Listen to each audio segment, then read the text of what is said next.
Y esta es una maravillosa transición a la segunda parte de esta entrevista.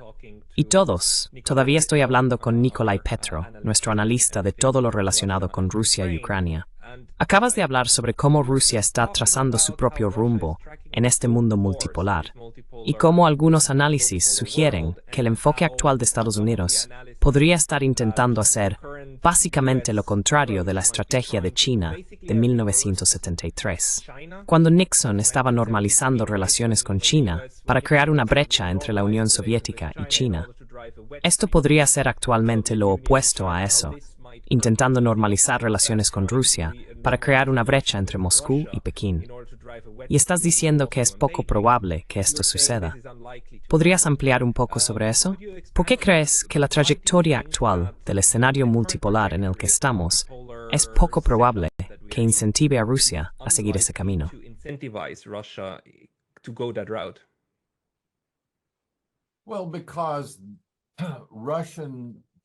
Bueno, porque los analistas rusos, chinos y de otros países del sur global han estado diciendo durante más de una década que el impulso está con estos otros países, los países del BRICS Plus. Hay todo tipo de ejemplos y evidencias económicas y geopolíticas de eso. La guerra entre Rusia y Ucrania ha reforzado esta evaluación. No cambió ese cálculo por parte de Rusia, pero lo que hizo fue reforzar la corrección de esa evaluación y ha confirmado la capacidad de Rusia para contar con China, India, Vietnam y otros países como socios en cualquier confrontación que Rusia pueda tener, grande o pequeña, con Europa y Estados Unidos.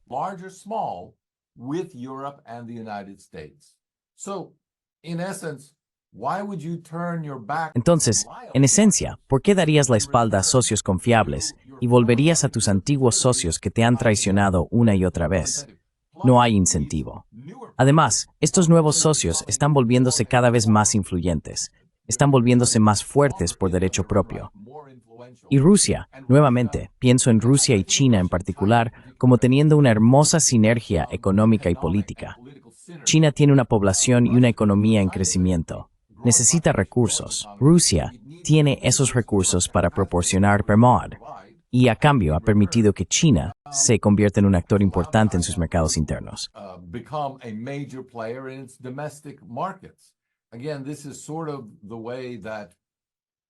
De nuevo, esta es una forma en que se supone que debe funcionar el comercio internacional, basado en gran medida en el beneficio mutuo. Y así, creo que hay una sinergia ineludible en esta relación, que nada de lo que Estados Unidos pudiera ofrecer los animaría a romper. Ahora bien, si Estados Unidos quiere ofrecer algo por su cuenta que sea atractivo económica o políticamente, estoy seguro de que Rusia lo consideraría, pero no a expensas de China. Creo, is now so de una series namgrower en stapchilent menstrab wimastampe en siglo. At least in this century. Algunas personas dentro del comentarismo occidental que no dejan pasar ninguna oportunidad para básicamente hablar mal tanto de Rusia como de China, han argumentado que con este desarrollo, Rusia se ha convertido en un socio menor de China, siendo como una décima parte de la población de China, con Rusia en alrededor de 140 millones y China en 1.3 o 1.4 mil millones. Argumentan que Rusia ahora inevitablemente se convertirá en un satélite de China. Esto para mí, pues personal dengue. ¿Pero qué opinan man a esos argumentos?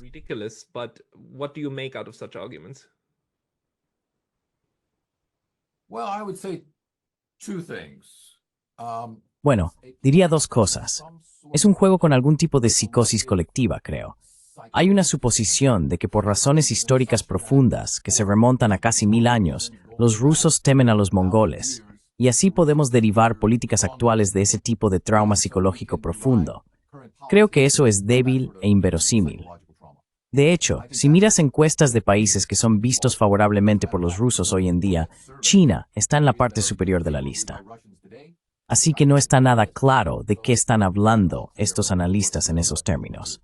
En cuanto a ser un socio menor, Por supuesto, eso es exactamente lo que se suponía que era el proyecto de la EU en la década de 1990 con respecto a Rusia. The EU was supposed to be in the 1990s with respect to Russia. Russia was a small country, a small economy. Rusia era un país pequeño, una economía pequeña que iba a ser dominada por las economías de la URSS, mucho más grandes y ricas, y de hecho explícitamente iban a intentar manipular los resultados políticos rusos a través de este tipo de inversión y control económico. Y el factor decisivo en eso fue, de hecho, la constante amenaza de aplicación de sanciones que ha estado ocurriendo.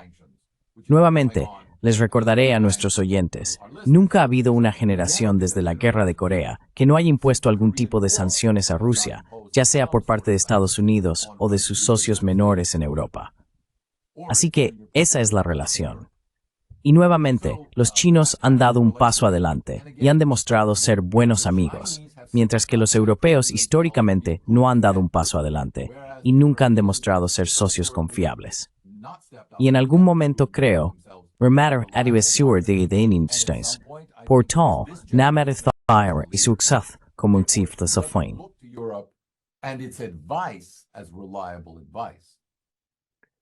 I think that is Creo que eso tiene mucho sentido. Quiero decir, especialmente si piensas en el hecho de que las personas en el poder en este momento son las que han estado allí 20, 25 años. Quiero decir, no hemos tenido mucho cambio en eso.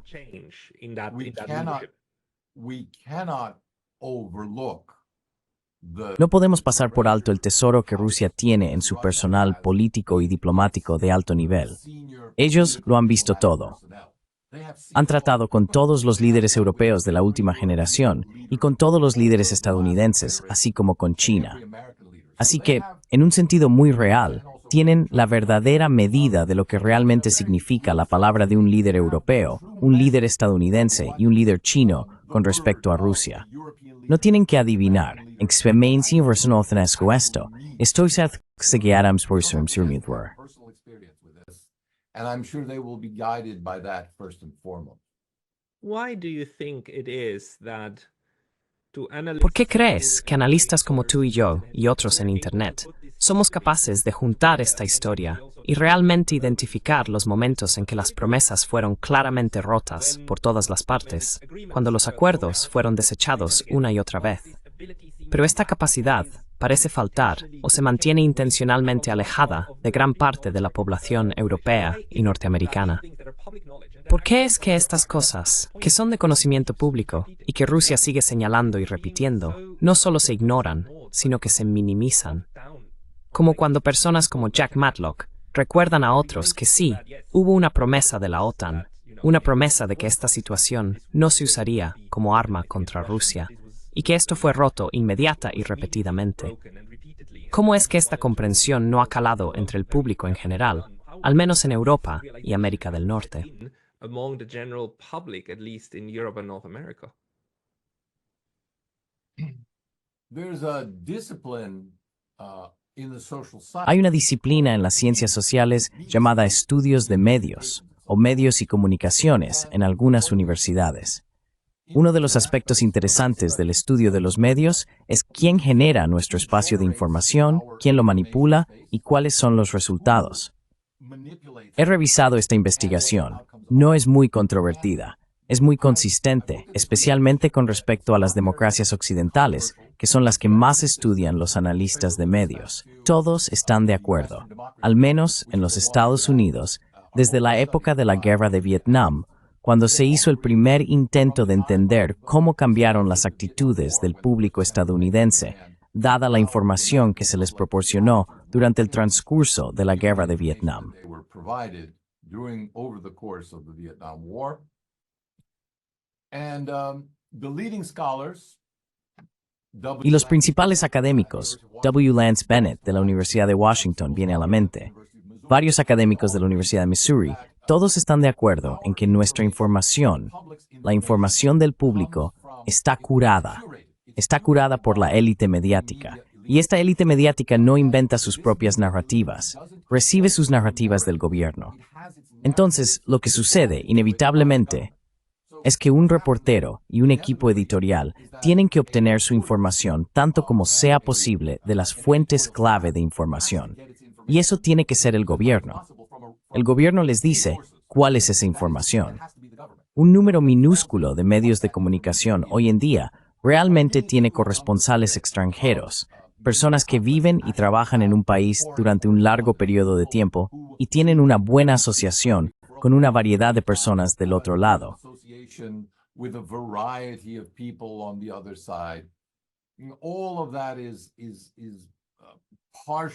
Todo eso es parcial y tiene una influencia mínima en comparación con el altavoz abrumador, que es el portavoz de prensa de, en el caso de los Estados Unidos, el Pentágono, el Departamento de Estado y la Casa Blanca.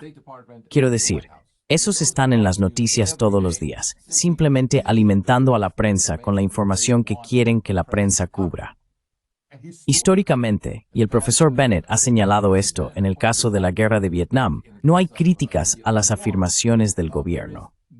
Porque nuevamente, históricamente, la prensa no se ha visto a sí misma como teniendo el papel adecuado para interpretar lo que el gobierno está transmitiendo, porque las noticias del gobierno son de hecho la política nacional, y la política nacional debe ser transmitida completamente a la población. Por eso tenemos esta distinción en la prensa estadounidense entre informar y comentar.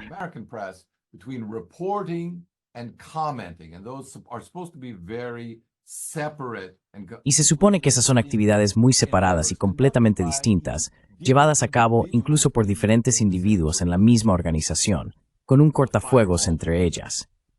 Pero ahora vivimos en una cultura mediática diferente, en una era mediática diferente.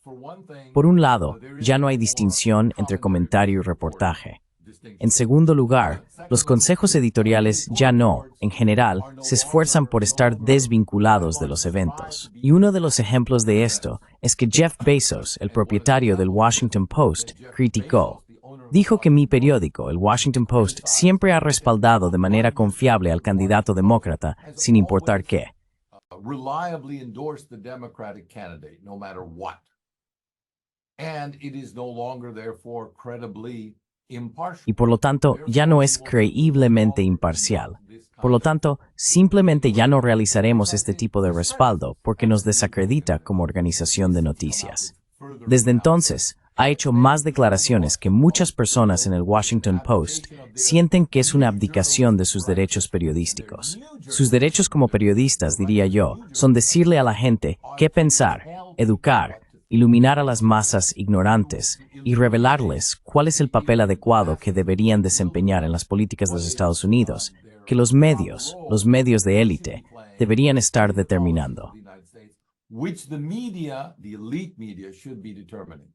All of this is crumbling now because of the impact of... Todo esto se está desmoronando ahora debido al impacto de las redes sociales y al hecho de que Sergei Lavrov, sin duda uno de los diplomáticos más destacados de los tiempos modernos para una gran potencia, se ha esforzado por dar una entrevista recientemente a 3 blogueros prominentes en lugar de a un medio de comunicación. Esto nos habla de la importancia cambiante del papel de los medios, que en su propia mente todavía intenta dar forma a la narrativa e informar la manera en que el público piensa sobre las cosas. Pero cada vez tiene menos éxito en hacerlo. Less and less successful in doing so. Thank you very much for this assessment. The 3 bloggers are Muchas gracias por esta evaluación. Los 3 blogueros son muy interesantes, porque estos blogueros son, por supuesto, uno de ellos es el juez napolitano, quien es una figura importante en YouTube. El otro es Larry Johnson. Y el tercero, en realidad no lo conozco, un joven. Pero los otros son comentaristas muy importantes aquí en YouTube. El hecho de que esta sea ahora una de las formas en que Rusia ve cómo puede transmitir partes de sus puntos de vista a partes del público occidental es, en este sentido, un enfoque de diplomacia pública, ¿verdad? Intentas influir en los puntos de vista de la otra población.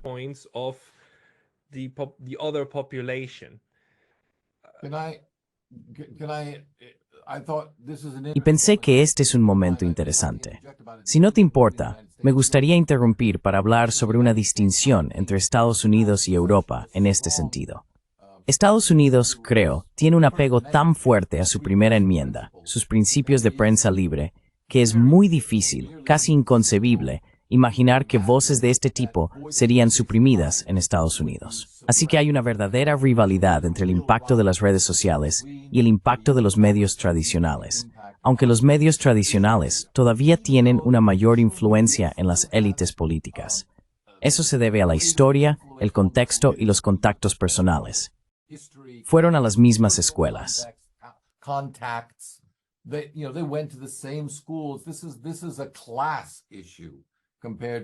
Este es un tema de clase en comparación con las redes sociales de clase baja. Pero no obstante, la voz de las redes sociales será escuchada y tendrá un impacto, como dices, en el discurso público. En Europa, por el contrario, miras a Rumania, miras a varios otros países y observas el ostracismo impuesto a los medios de comunicación por parte de los grandes organismos de Europa Occidental, en otros países como Hungría, Eslovaquia y Serbia, como resultado de lo cual sus voces ni siquiera son escuchadas y no se les permite influir en el discurso público. Verás, sospecho, que la prohibición de RT se levantará en los Estados Unidos, mientras que en Europa esto no sucederá por mucho más tiempo, aunque la prohibición es esencialmente fácil de eludir si realmente lo deseas.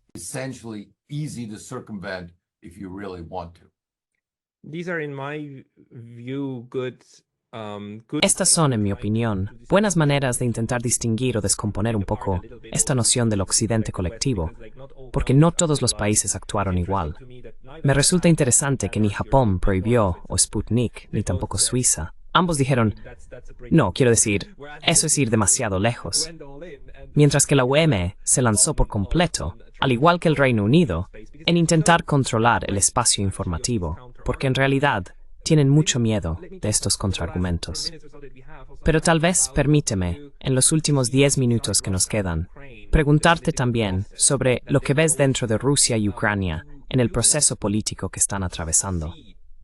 ¿Ves cambios más grandes dentro de Ucrania o dentro de Rusia hacia la forma en que estas entidades políticas, como con los diferentes partidos que tienen, les gustaría Volkswagen en los próximos 1 o 2 años?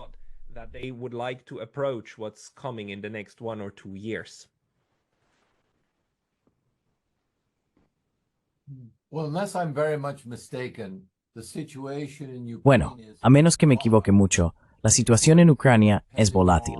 Podría, dependiendo de cuándo se celebren las elecciones, volverse altamente volátil e incluso violenta. El papel de los nacionalistas de extrema derecha, ahora fuertemente armados, no puede ser subestimado.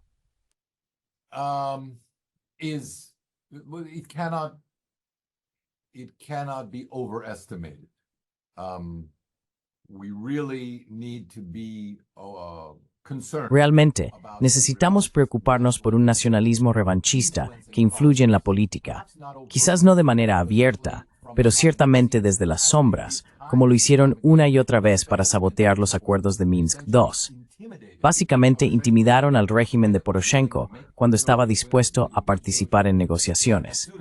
Tan pronto como Poroshenko firmó los acuerdos de Minsk II, hicieron lo mismo con Volodymyr Zelensky, quien, como es de conocimiento común, se postuló con una plataforma de paz y luego se alejó de esa plataforma de paz bajo la influencia de la violencia que afectó a la gente en la calle Vankova, donde se encuentra la oficina del presidente y la administración presidencial. Así que eso es todo. Es claramente una situación muy volátil. Rusia, en cambio, creo que es poco probable que experimente cambios políticos serios. Esa es mi sospecha.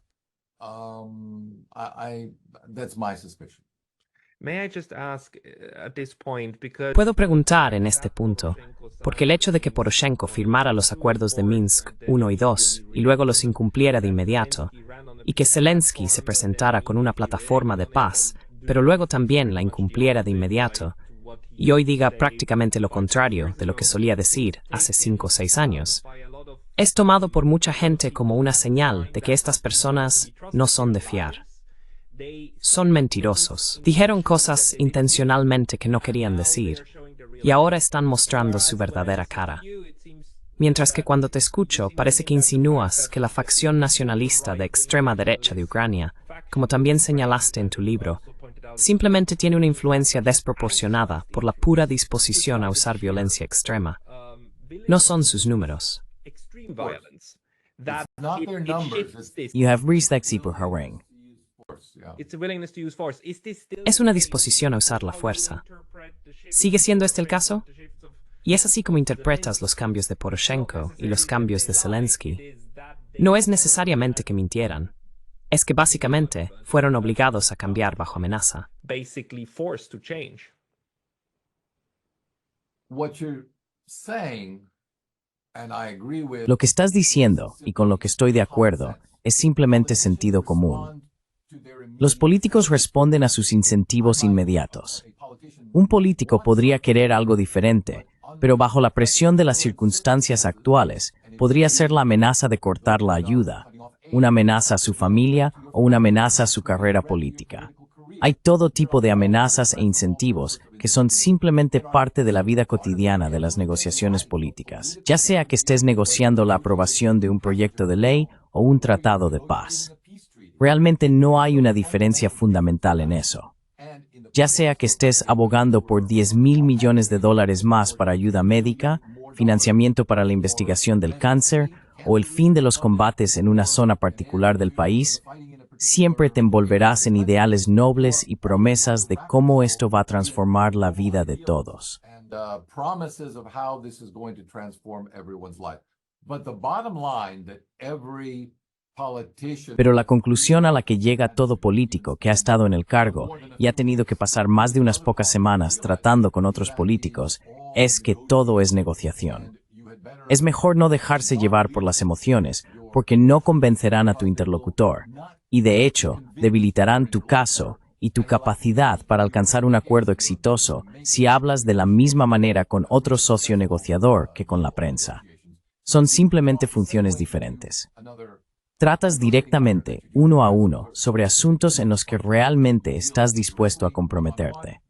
Luego te das la vuelta y le dices a la prensa cómo lograste un excelente acuerdo para todos, incluso si en el fondo de tu corazón no lo crees así. well, even if you don't think so deep in your heart. Yeah, but Sí, pero hay una pregunta adicional.